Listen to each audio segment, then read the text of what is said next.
Hi, everyone. Welcome to the Productized podcast.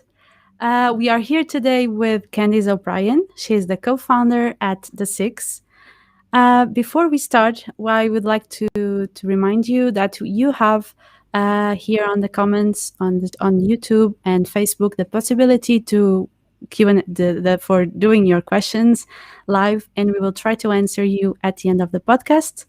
If you hear, if you watch us until the end, we are going to raffle a ticket for the productized masterclasses. The productized masterclasses will be 2 days of hands-on of keynote speakers and 8 masterclasses, 4 of your choice, and we are going to be deep dive in consumer and product design. So my name is Teresa, and I will be your host today. For the past few years, we have been doing a series of interviews with product innovators, successful makers, and entrepreneurs. And our mission is to inspire, connect, and empower more people to get into the product role. Today, we have Kandis O'Brien. Welcome again.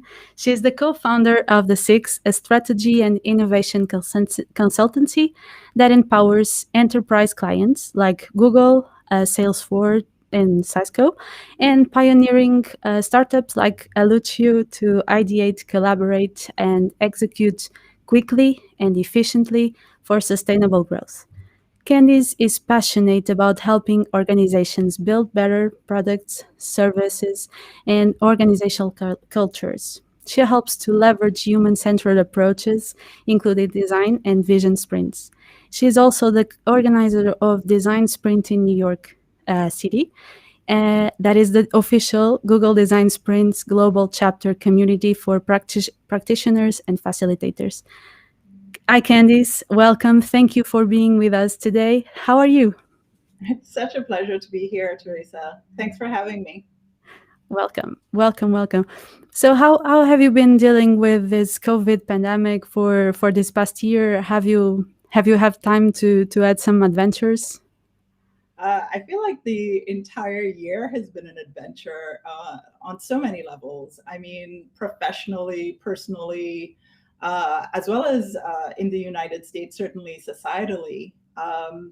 So when the lockdown started in New York, like last March, we had about 2 weeks to completely pivot our business model. As you mentioned, we run a lot of design sprints and vision sprints, as well as doing organizational design sprints. And that has really been predicated on the past, on getting groups of people, cross-functional teams in the same room, working physically together, co-creating new ideas, and turning those into testable prototypes. And suddenly, what was a basic premise of our business, which was, getting people together, that suddenly disappeared. So, like I think millions of other companies around the world, we had to tweak our processes really fast. We had to change our key strategies and metrics. We changed how we were operating, basically. And a lot of that stuff happened overnight. So that was really an adventure. But it was also amazing because what we've been able to do is really redevelop our service offering now. Instead of on-site workshops, we're actually doing them that are fully remote.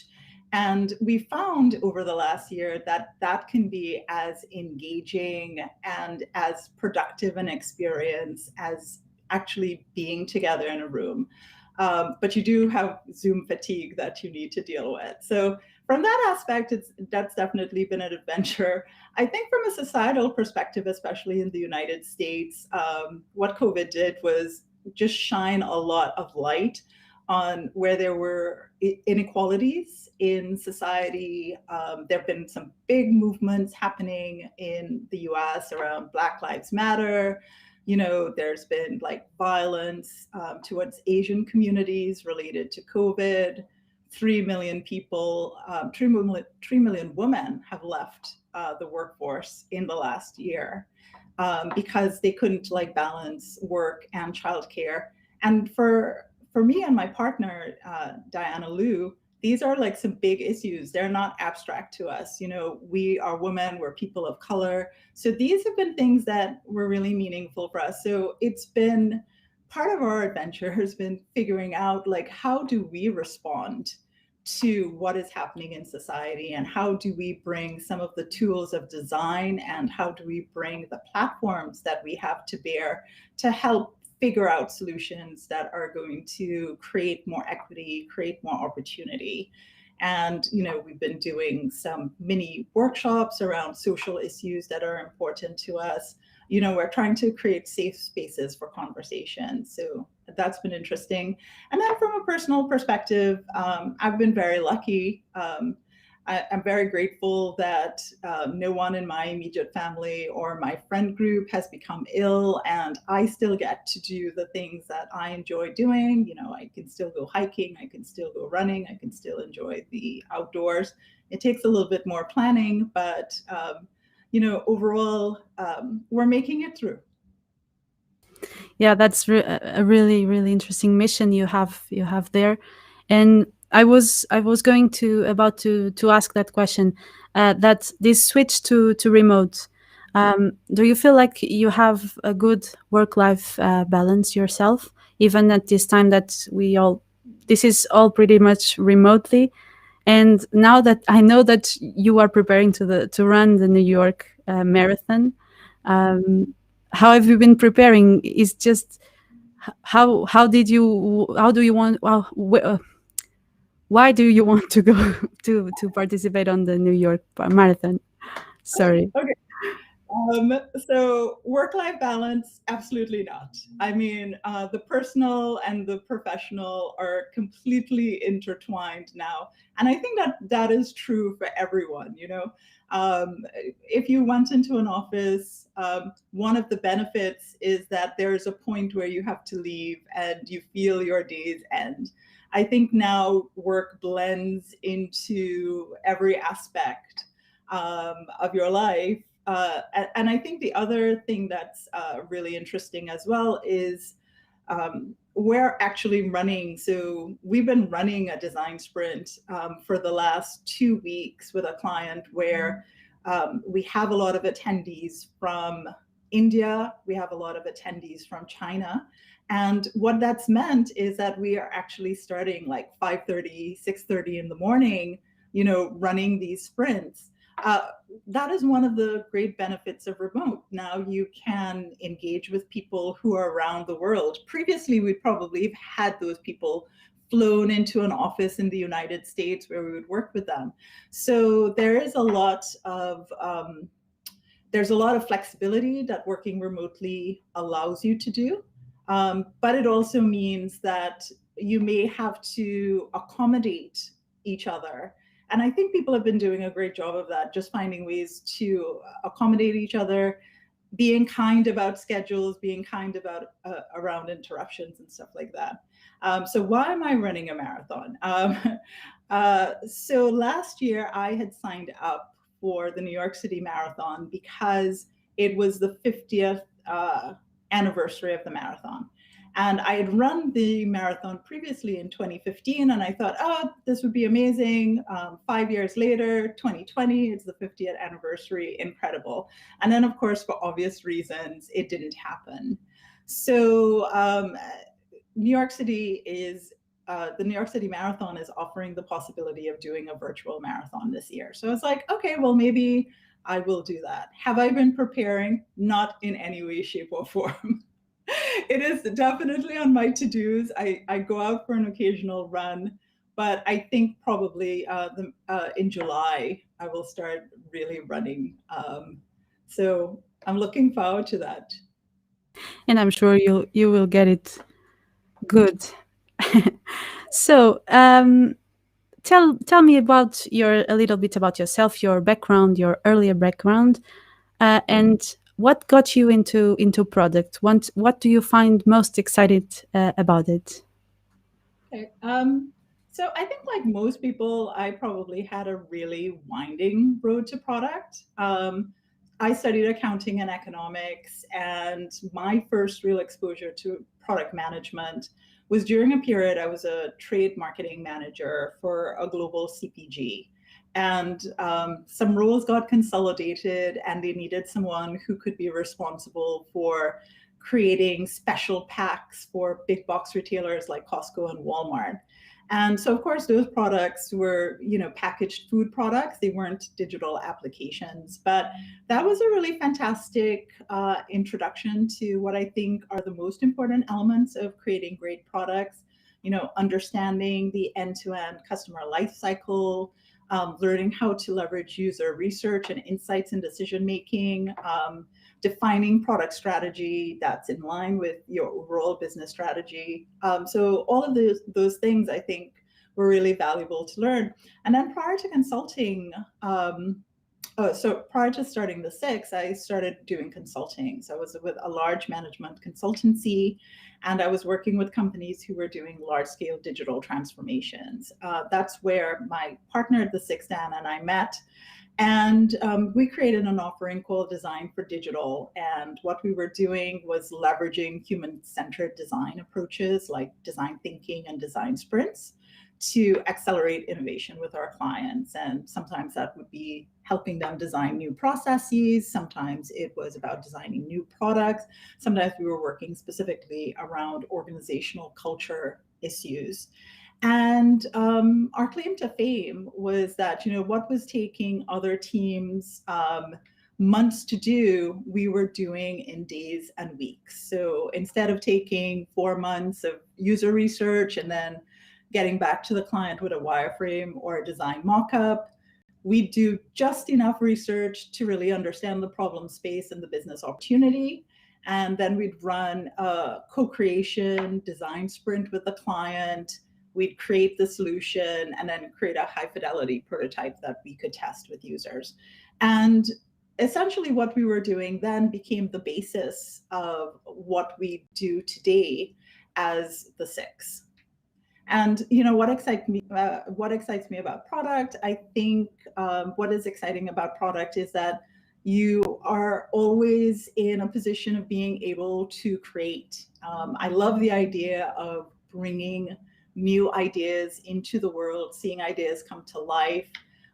When it's well done with organizations that are set up to do it, there's a lot of space for experimentation and learning in terms of product development. I also enjoy that it is dependent on working with a cross-functional team to achieve it. So it's an extremely collaborative and creative process. Interesting. Totally agree with that. And so you are the co-founder of the Six. You came to this idea of the design sprints and so on. But how do you feel? How has been your experience so far? Well, we are in our 3rd year as the Six, and the experience has been amazing. I mean, of course, we have all of the challenges that every entrepreneur is going to face, right? We have to establish our brand. We have to win clients. They're much larger competitors than we are.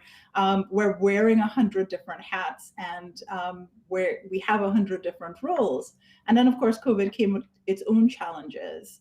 But what I enjoy is that every day I'm working with super smart women that I really respect and admire, and we're working on problems that are impactful for our clients and our customers. So, and that was a core part of why we started the Six. When Dan and I talked about founding the company, we focused it on the fact that we wanted our work to have impact. We were spending a lot of time traveling around the world, and we wanted to make sure that time we were spending away from our families and our lives was really meaningful and delivering something, beyond like ensuring that team utilization was up or that we were maximizing billable hours, right? So we really were looking for opportunities to create value and to feel a sense of purpose in the work that we are doing. And then when we are doing organizational design with companies, that's a focus as well, because one of the reasons that employee engagement tends to be very low is that people don't feel their sense of purpose. They don't feel connected to the organization's mission. So we try really hard in the six to make sure that, you know, we're really thinking about our purpose and what we're doing. And I think another aspect of why we wanted to start the six was really that we wanted to bring more diverse voices into the innovation process. You know, we want, you know, more women, more underrepresented groups to be part of ideating and co-creating around new products, around new organizational and business models. And so what we're doing with the six, and you mentioned that we run these global design sprint chapters, is that we are trying to create communities of practice and getting more people involved who can you know, change the space around innovation. That's really, really inspiring. And during this path of being a co-founder, what do you have learned about the leadership, about your leadership style? So about your strengths, how your weaknesses, how do you use that to be better, to become a better person and a better leader? Well, I think I'm constantly learning. It's not just learned. It's this constant iterative process of inspection and I think self-examination, which I think is good because you need to have a growth mindset around leadership and, you know, being willing to, as you know, think about what your strengths are. In my case, it's around strategy and project execution, and then really assessing the areas where you need to put in some work, some time, some curiosity to get better. And for me, I think one thing that I've definitely worked on is a small, tiny tendency to sometimes micromanage, because I have the ways I like things done. And sometimes when you're delegating things, it's easier to jump in and say, hey, why don't you do it this way? So one of the things that I've really worked on is making sure that I'm providing the context that people need so they understand that what we're trying to achieve, but then leaving it up to them to figure out the how we're going to achieve it. And even if I'm, you know, not sure about their approach or I disagree, I give them the time to do it. So that's been something that's been a little bit difficult for me, but it's something that I continue to work on. And I think the other aspect, you know, is working on effective communication and effective repetition. One of the things that's really important is you often think that maybe I've shared this or I communicated and people understand what I want or what I need, but it's actually important to repetition is just an important part of communication and helping people understand the context so they know what they're trying, you know, what you're trying to achieve as an organization and their part in helping achieve it. Yeah, great. And switching here to product, you work with product teams, and the product teams came to you to help in designing their product experiences, their processes, their testing their prototypes, defining their roadmaps.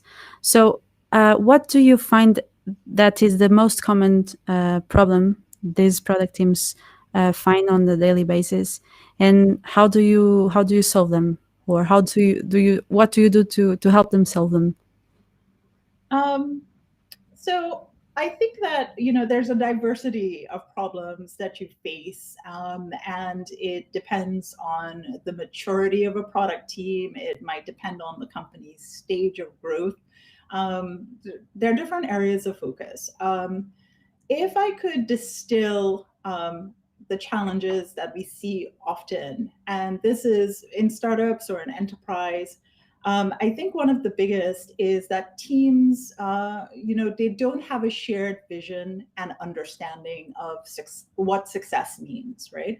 Especially when you're in a large organization, strategy, UX, engineering, they might all be part of different functional silos in the organizations. They might be reporting to managers that have different goals. They might have different incentives and metrics. So getting teams aligned is really critical. And alignment is hard, but at any time, but it becomes exponentially harder once an organization starts to scale and you're bringing more people on board. So the earlier that you can address alignment issues and focus on that, the better. So if we're dealing with organizations that have an alignment problem, we might run what we call a vision sprint. And the goal of the vision sprint is to help them develop their North Star, to develop their purpose. What are we doing it? What are we doing? Why are we doing it? What are the most important problems we're trying to solve? Who are we solving it for? And how are we going to solve it? And from the vision sprint, the goal is to achieve this kind of clear, inspirational vision that we can then cascade into the organization strategy, that will cascade into their operating plans and their product roadmaps. So I think that is one of the keys there. Also in alignment, one of the areas that we really focus on is aligning teams on how they measure success and how their metrics give them insight into whether they're meeting their strategic objectives. So in many organizations, teams are very much focused on product-based kind of output measures. Did we finish this in time, on budget, in scope? All of those are great. You can be a feature factory, you can release constantly, but that doesn't tell you anything about whether or not you're hitting your strategic targets.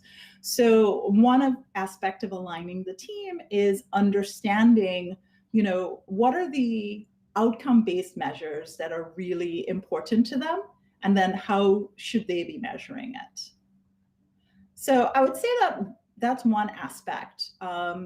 The other aspect that we often find when we work with organizations is that they may not have the customer and market insights that give them the information they need to make strategic decisions. We've worked with companies where it can take weeks, even months, to capture customer and market insights. And sometimes it's because the product team doesn't have, the processes and capabilities for doing really robust and ongoing continuous product discovery. I worked with a company that was really stringent about which groups would be allowed to talk to their customers and channel partners and when they could do it. So we started a project with them in June. And then when we asked about setting up customer interviews, we were told that that would only be possible in October during their official partner summit. I mean, for a product team, that's a really long time to be fuzzy about, what your customers want and what the opportunities are. So in cases like this, of course, we want to address the immediate challenge. So we did some guerrilla recruiting. We decided that if it was difficult to talk to partners in the US, we would go global, and we reached out to global partners where it was much easier to get connected. But also part of our work was working with the product team to help them define the processes and systems that make it possible to do repeatable product discovery.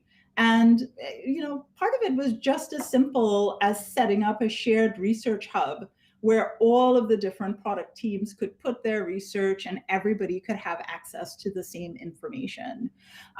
Since one of the concerns was about, should we be allowing different teams to bother clients with their questions? What we did was suggest, why don't you just create a list of the customers who have agreed that they can be approached, identify the frequency with which you're approaching them, and then so people have visibility. Team A contacted them 3 weeks ago. I'll wait 2 weeks, or I'll find another candidate. So even small measures like that can make a really big difference.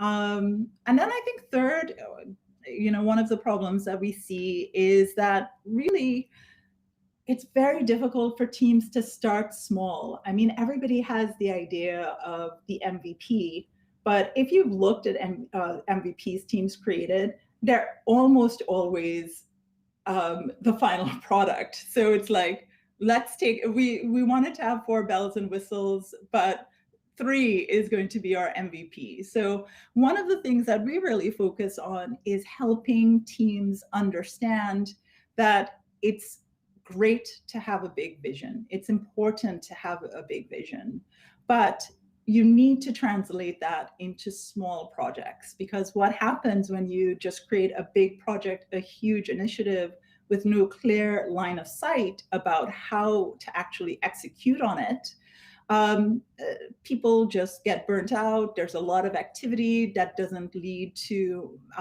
any meaningful outcomes. So our recommendation then is just to focus on what MVP is going to allow you to deliver value quickly, to test your assumptions, and to gain directional insight. So Barry O'Reilly is a friend of ours. He wrote this book, Unlearn. But he has this concept of, creating your 1% solution, which is figuring out what is a very simplified subset of desired functionality that's going to be delivered to a very small subset of your customer segment that solves a problem end to end and allows you to learn and test your assumptions before you go big. So we are a big advocate of that, and we use problem framing sessions and frameworks to help organizations really focus on fine-tuning their product challenge or problem statement. And then we might do a 4 or 5 day design sprint to get cross-functional alignment on the most important issues the customer is trying to solve, and then create a minimum, a prototype of the minimum viable product very rapidly that they can test with real users. And all of that happens within 4 or 5 days. And do you feel that 3 main problems that you focus are different between B2B products and B2C products? So teams work differently, or the focus is the same, the process is the same? How does it work? I think that you'll see these problems across B2B, B2C. You'll see it at the startup level. You'll see it at the enterprise level. I mean, I think overall, if you're developing products for B2B or B2C, as a product manager or as part of a product team, there's a lot of overlapping responsibilities and objectives. You want to understand your market and your customer. You want to create a vision and a value proposition for your product. And then, of course, you want to deliver it as quickly as possible. I think what's different in our experience with B2B versus B2C is that with B2B, you're often creating a product that's targeted to a very specific industry or set of professionals or specialists instead of a more generalized consumer. And that means that you need to have in-depth knowledge of that industry generally. And that can be a really steep learning curve, right?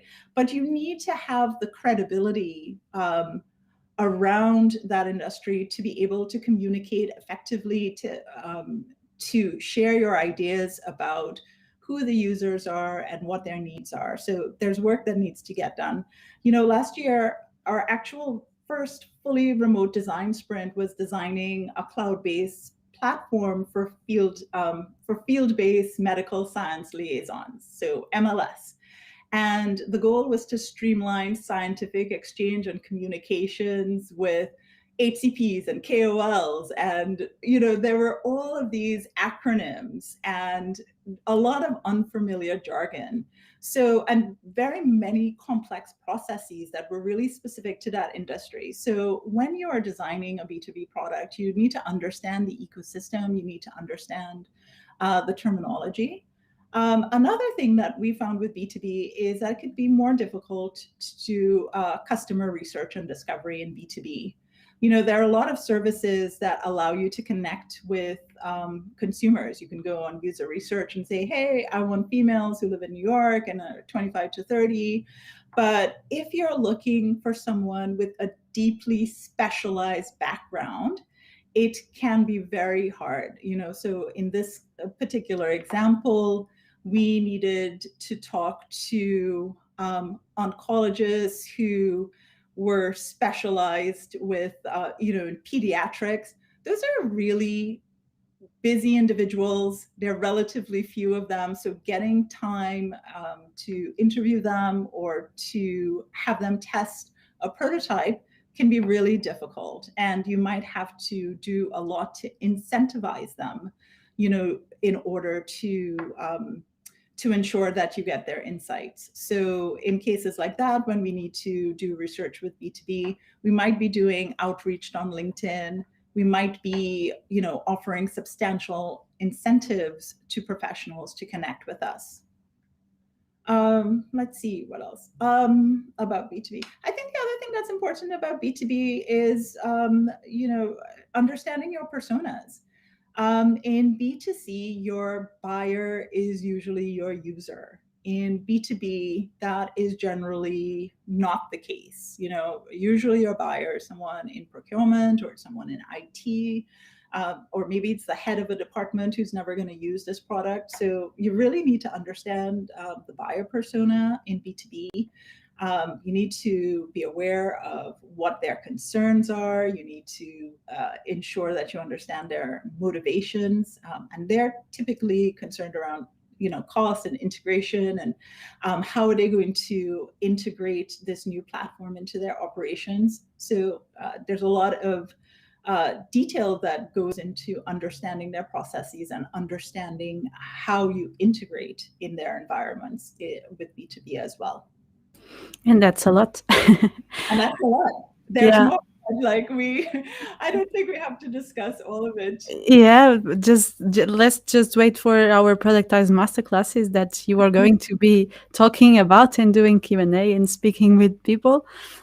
Then my next question is more regarding the design, and between a product that is digital and a product that is physical, what do you find is the most important job role of design in this case? And what should be the priority to be able to build a product that really fits the needs of the user? And when you say design, is it around product design? Yeah, product design. So, like B2B and B2C products, I think, physical and digital products, again, you have the same objectives when you're trying to create a product. The core tenets are the same. And I haven't built that many physical products. My experience is really my first working experience related to creating those special packs. But I think what is different about digital and physical products is that in physical product, the development life cycle is quite different. And then you need to consider like costs and distribution. So if you're creating a physical product, in general, it's just going to take longer and it's going to be less iterative, right? With a digital product, as long as you can pay for the resources and the talent you need, you have developers, you've got your product manager and designers, they can make changes fairly rapidly. When you're creating physical products, there is this longer development and iteration life cycle because manufacturing processes, may be difficult to change. You have to consider distribution channels, unit costs. All of those things are really hard to adjust and can often be pretty expensive to change. And then I think with designing physical products as well, you really need to understand the end-to-end production process and the supply chain. So, I needed to think about things like how was I going to source like raw materials and packaging, and what were all of the production steps and guidelines, all of these areas around logistics and distribution, right? So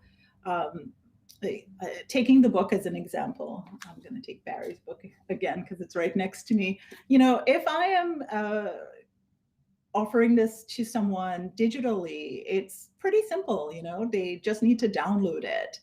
But if I have a paperwork that's going to be delivered by mail, there's this whole service experience that's related to that. That's, for me as a product manager, is completely outside of my control.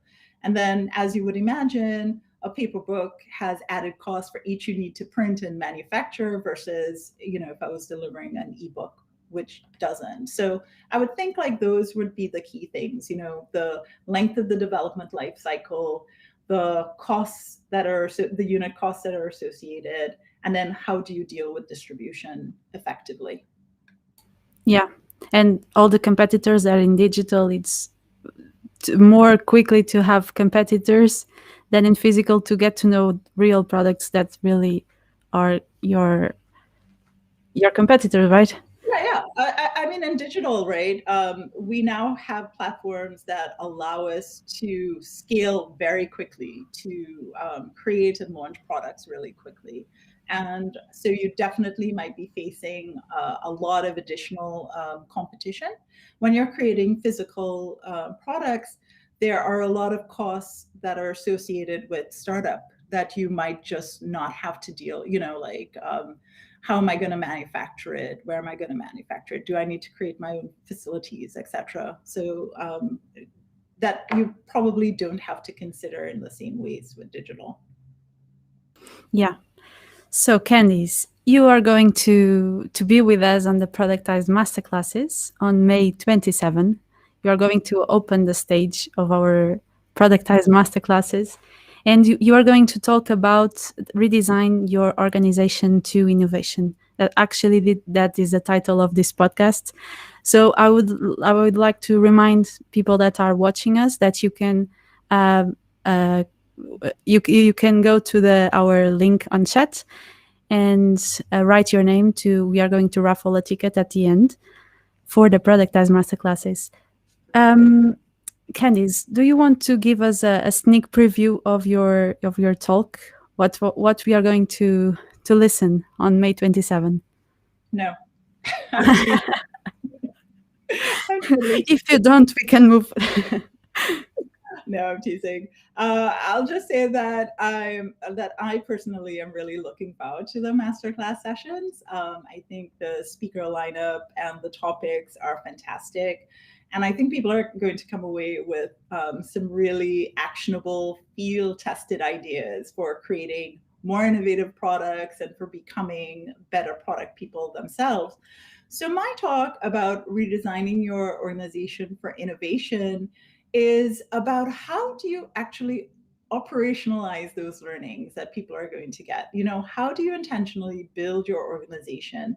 And organization at any level. I think our mental model of an organization is a large enterprise, but organization happens at the enterprise level, the business level, the team level. So how do you intentionally build your organization for collaboration, for agility, for experimentation, for learning? And organizational design has a really huge impact on product design, because if your processes are broken, if your people don't collaborate effectively, it is going to make your products ineffective and broken as well. So it's actually really important to make sure that you have the foundation of organizational design to create great products. So, we'll talk about what organizational design is. I think most people may not be clear on that, but I would love to have questions if anyone has questions in the chat around, what are your questions around organizational design?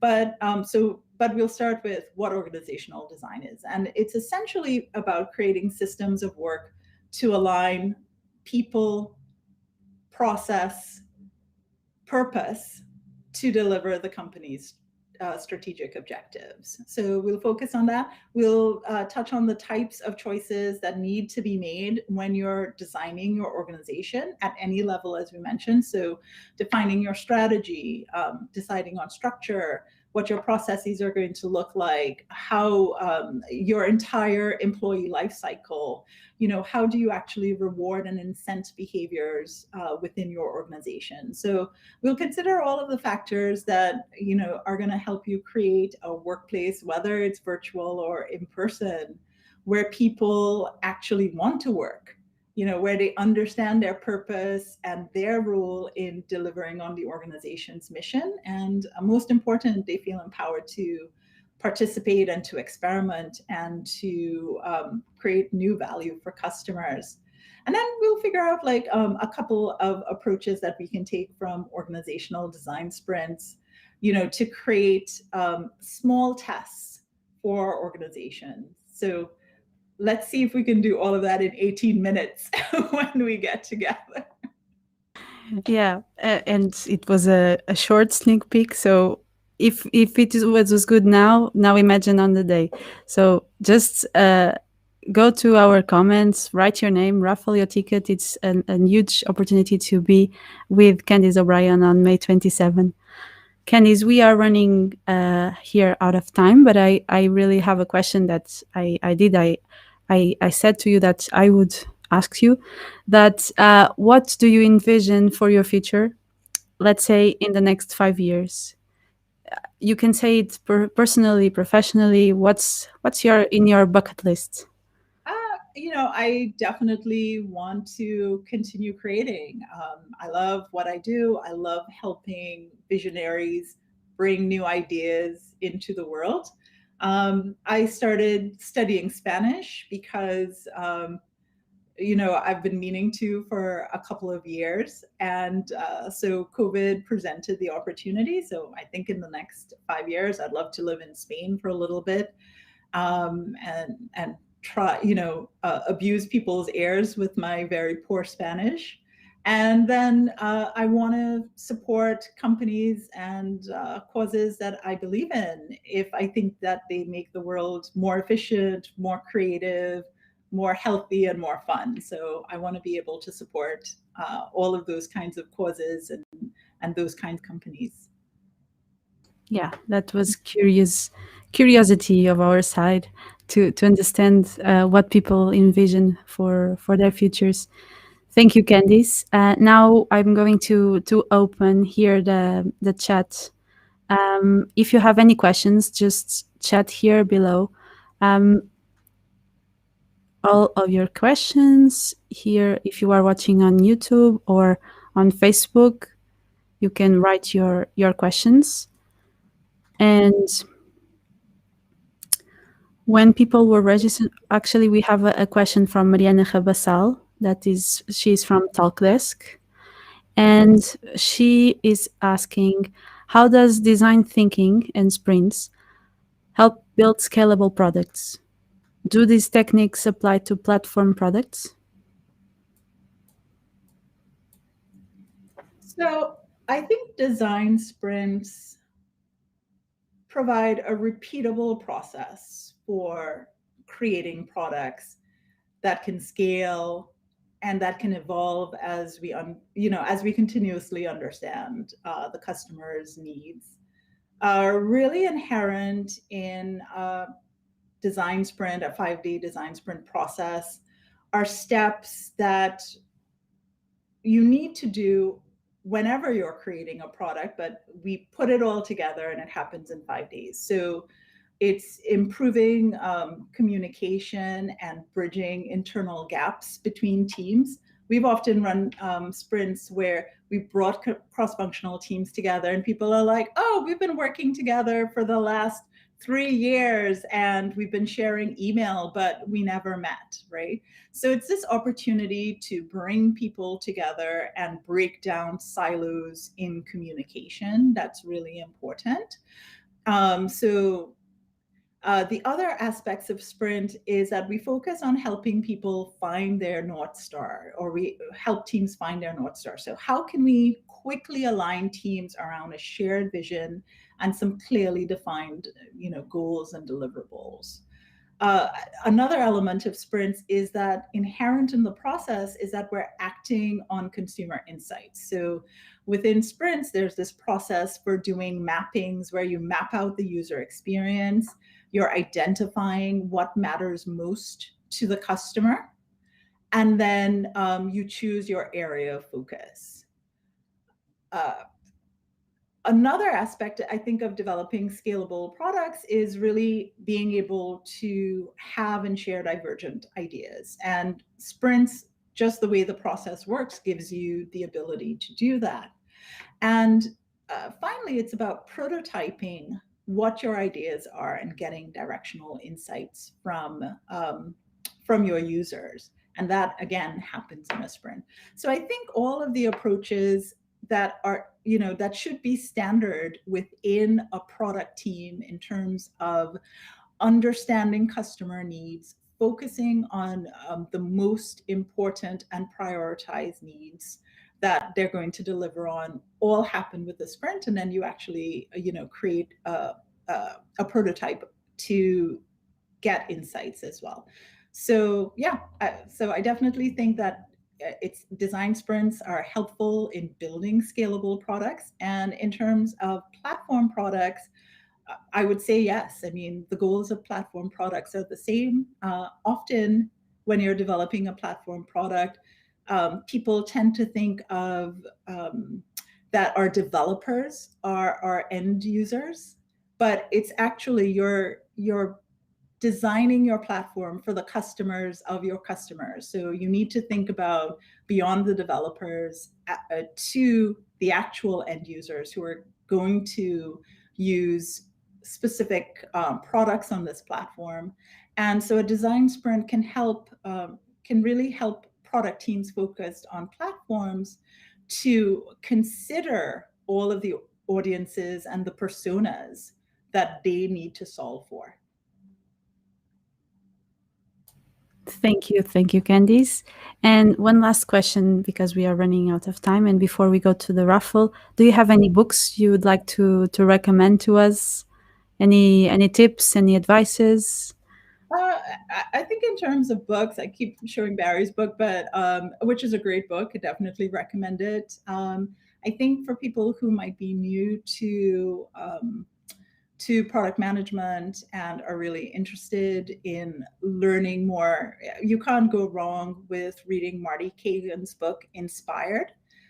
He really lays out the blueprint for creating high performance teams that allow you to deliver great products. So I would definitely recommend his books. And then just in terms of general advice, it's, being a product manager is there's a lot of work that's involved with it. There are a lot of responsibilities, but it's really your role to know your customer, understand their needs, and being able to dial into that. So a lot of people put it, we talk to product teams that haven't talked to customers in a long time, and that is essential, that is foundational. Get to know your customer and really align the value proposition of what you're creating to what their true needs are. Thank you very much. Now I'm going to ask Sarah to share her screen. Kandis, one more time, thank you for very much to be with us today. It was really, really a good conversation with you. And here we are going to raffle a ticket. So Sarah, you can click to spin to know who will be the winner of the night, the winner. And congratulations to Artur Alves. We have a winner. Well done, Artur. Congratulations, Artur. Please send, I think we have your email, but we are going to reach you to get your ticket. If we don't have your email, please just send us a message on our website. Thank you very much, Kandis, one more time for being with us today. It was a really pleasure, and I hope you have enjoyed it. Yeah, it was a pleasure for me as well, Teresa. Have a great evening. Bye. Thank you. Bye-bye.